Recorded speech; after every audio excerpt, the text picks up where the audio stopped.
안녕하십니까. 지금부터 빅데이터 시대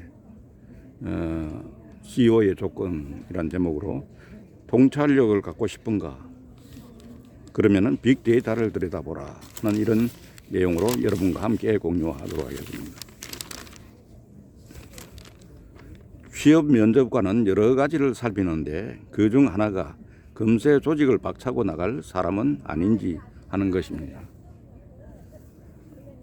100% 정확할 수는 없겠지만 기업의 임원들은 오랜 경험을 통해 조기 퇴사할 것 같은 사람을 가려내는 눈을 갖추게 됩니다. 그럴 때 주변에서는 이렇게 평가합니다. 그는 사람을 가려내는 통찰력이 있다. 그런데 통찰력, 그러니까 인사이트는 경험을 통해서만 얻을 수 있는 것일까? 빅데이터를 통해서만 얻을 수 있는 것일까? 빅데이터를 통해서도 가능하다니. 경험에 의해서 하는 것보다도 오히려 빅데이터가 더 정확할 수가 있다. 경험에 빅데이터를 더하면 한층 강한 인사이트를 얻을 수도 있다. 이렇게 봅니다.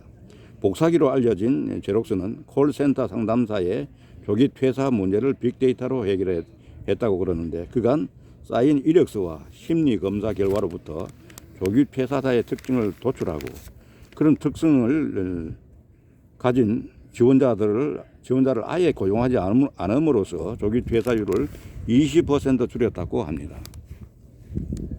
빅데이터에서 인사이트, 조기 퇴사자의 특징을 뽑아낸 그런 대표적인 사례가 되겠습니다.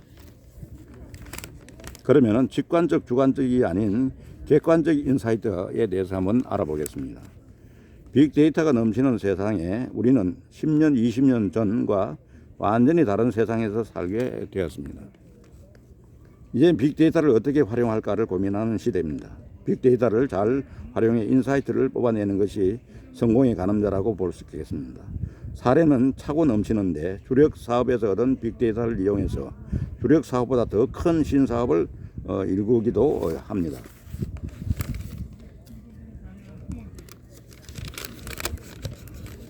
항공기 엔진을 만드는 미국의 제너럴 일렉이 그랬습니다. 비행기 엔진에서 발생하는 진동과 소음을 센서로 데이터화한 뒤에 분석해 주요 부품의 고장 확률을 계산했습니다. 6개월이면 무조건 교체하던 부품을 고장 확률이 높다는 신호가 나올 때에만 교체했습니다. 위험 신호를 감지하면 4개월밖에 안 돼서도 부품을 바꿔줌으로써 고장과 사고를 줄였다고 그럽니다. 그 결과 엔진은 고장이 덜 났고 불필요하게 부품을 자주 바꾸는 비용을 줄이게 되었다고 그럽니다. GE가 개발한 판매한 이런 예측 보전 서비스는 몇 년 만에 엔진 매출을 넘어섰습니다. 데이터를 활용해서 신사업을 만들어 매출을 2배 이상 늘린 셈입니다. 통찰력 있는 부품 수리공이 소리만 듣고 어디가 잘못됐는지 알아내듯 진동과 소음 데이터로부터 부품의 고장 확률이란 인사이트를 얻어 올리는 성과라고 할 수 있겠습니다. GE가 활용한 진동 소음 데이터는 사용 연수가 동일한 엔진이라도 전부 다르다. 또 24시간 내내 고장 확률을 전해줄 수도 있다. 빅데이터 인사이트의 특징인 개별화와 쉼 없음이 바로 이것이다고 얘기합니다. 소셜미디어 역시 빅데이터 인사이트의 원천이라고 볼 수 있는데, 어느 오븐 제조업체는 소셜미디어를 분석해 감춰져 있던 소비자 불만을 찾아냈습니다. 레시피대로 조리했는데 실패하는 일이 많다는 것이었습니다. 소비자는 불만의 원인에 대한 일종의 인사이트입니다. 추가 분석을 통해 원인이 브랜드마다 예열 온도와 시간이 달라야 한다는 데 있다는 것을 알아냈습니다. 어느 브랜드에든 통용되는 공통 레시피는 존재할 수가 없습니다. 이 회사는 결국 자기 제품에 맞는 레시피를 공개해 매출을 늘렸다고 그럽니다. 영민한 직원이라면 직관적으로 혹시 브랜드마다 레시피가 달라야 하는 건 아닐까 하는 아이디어를 낼 수도 있겠습니다.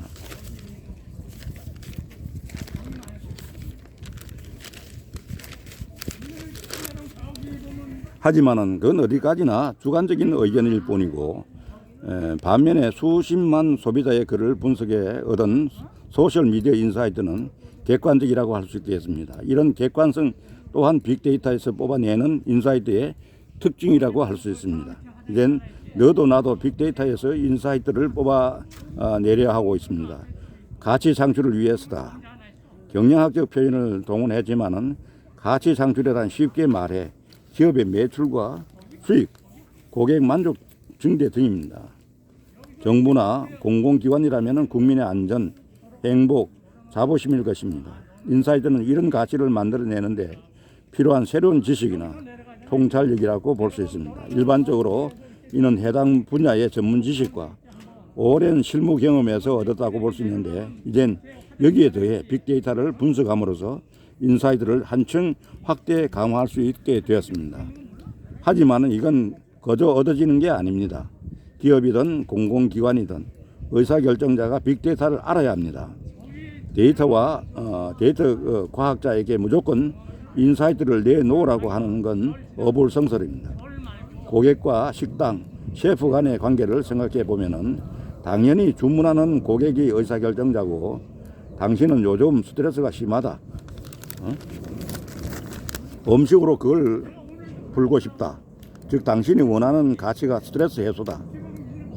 마침 어딘가에서 매운 음식이 스트레스 해소 효과가 있다는 기사를 읽은 적이 있다. 식당에서 당신은 매운 음식, 인사이트에 해당하는데 이걸 주문을 한다.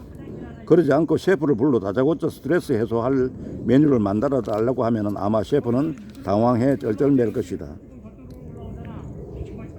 빅데이터 인사이트도 이와 같다. 의사결정자가 데이터 과학자 셰프에게 매운 음식을 달라는 식으로 보다 구체적인 주문을 해야 한다. 그러려면 의사결정자가 최소한 빅데이터를 기초를 학습하는 게 필요하다. 스스로 데이터 과학자가 되라는 것이 아니다. 빅데이터 시대의 의사결정자는 적어도 아마추어 수준의 이른바 시민 데이터 과학자가 돼야 한다. 데이터 주권이 필요하다고 얘기합니다. 빅데이터는 세상을 바꾸기 시작했다. 인공지능, 우리가 말한 AI입니다. AI의 중요한 재료로 또 기업과 공공기관의 의사결정에 중요한 요소로 자리 잡아가고 있는데 관심을 가지고 배워야 하는 이유다. 문과든 이과든 빅데이터를 잘 다루면은 취업이 잘 되고 폭발적으로 늘어나는 공공데이터를 활용한 창업 기회가 많다. 빅데이터를 알아야 하는 이유는 또 우리가 만든 데이터에 대해서 정부, 국회, 시민, 기업, 시민단체가 주인 노릇을 한다는 점입니다. 이들은 이념에 따라서 데이터를 완전히 자유롭게 쓸 수 있어야 한다로부터 프라이버시 침해는 절대 안 된다 이르기까지 다양한 주장을 하고 있습니다. 정작 데이터를 생성한 우리들의 의견은 묻지 않습니다. 내가 주고 싶어도 못 준다. 그러나 내 데이터는 저작권을 현재 누가 가졌는지에 관계없이 쓰고 싶어하는 주체가 내 허락을 받고 써야 하지 않을까. 사용 허락 여부는 데이터 생성자의 몫이어야 한다. 이분은 이제 조성정 교수인데 서울대 산업공학과 교수로서 데이터 마이닝 센터장의 역할을 또 합니다. 공공데이터에 관한 범정부 컨트롤 타워인 공공데이터 전략위원회 위원장을 맡고 있고 빅데이터 활용과 관련해서 삼성전자, 현대자동차, 한국은행, 건강보험심사평가원 등 대기업과 공공기관을 자문을 하고 있다고 합니다. 어떻게 보면은 그 인간이란 어떤 것인가 이 생각해 보면은 데이터 생성의 연속이라고 볼 수 있습니다. 데이터 생성의 연속. 빅데이터는 어디에서 오는가? 사람과 기기로부터 오게 되어 있습니다. 현대인은 삶 자체가 데이터 생성의 연속이다고 이렇게 볼 수가 있겠습니다.